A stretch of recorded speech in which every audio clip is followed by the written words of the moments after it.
So it doesn't matter what your source of knowledge is. If you don't internalize it, put it in your heart, and act upon it, you don't really have wisdom, and you can't really understand the times you're living in, and you can't create nothing new. You can only repeat what you've been told. A lot of the Kemetic wisdom has survived in the Hermetic teachings. The Hermetic teachings came through Greek, and it went to European philosophers. They have quite a bit of stuff, and it's really good, but they made some serious mistakes also. This is a quote from Rosemary Clark in the Sacred Traditions of Ancient Egypt, which is an excellent book.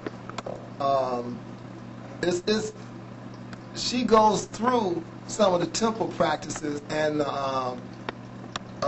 goes through a lot of the temple practices of ancient Kemet.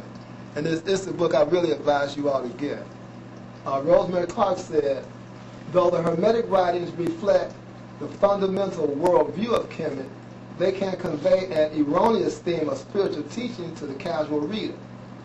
Significant portions of it, I'm talking about the Hermetic writings, such as the accomplishment of spiritual goals, are achieved primarily through acts of initiation, whereby teachers, tests, or trials direct the process of spiritual transformation. Kemet's esoteric tradition calls for the inward experience of initiation, the exercise of internal forces and senses in sequence with the natural cycles of sacred astrology is the #1 method to bring about the awakening of the aspirant's indwelling powers. This is in harmony with the premise of Atum, Tahuti, and other self-created nature rules. And that's key. That's a very key difference. You know, when you see in Kemetic creation story, it talks about Atum willing himself into existence from the waters of noon. You know, or Atum, a lot of them say he masturbated and created everything. I mean, this is an act of will. This is an act of self-fulfillment. Atum conceived of it and made it happen by looking inside himself and separating himself to a certain extent from everything else. This is what we have to do. This is what they did in Kemet. They didn't go to anyone and say, teach me, and then just believe what that person said.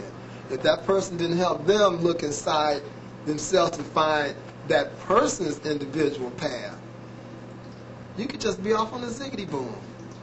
Like, you know, it's easy to get hooked up in the Jim Jones kind of thing if you just follow somebody else. You know, because no one knows what your soul is here to achieve. You don't even know, for the most part, why you're here. That is the goal of life, to understand why you're here in this reality so you can discover your purpose and accomplish it. Now, if someone else or me or anyone tells you that I know what's good for you, well, you better hope I'm bringing some money or something, because it's like, other than that, I'm lying to you. And so are they. You know, that's about it. You know, when it comes to your real reasons for being here in this reality, it's about finding your purpose, and you can only discover that by going within yourself. If you have a teacher who won't help you do that, there's no telling where you end up. Like I said, you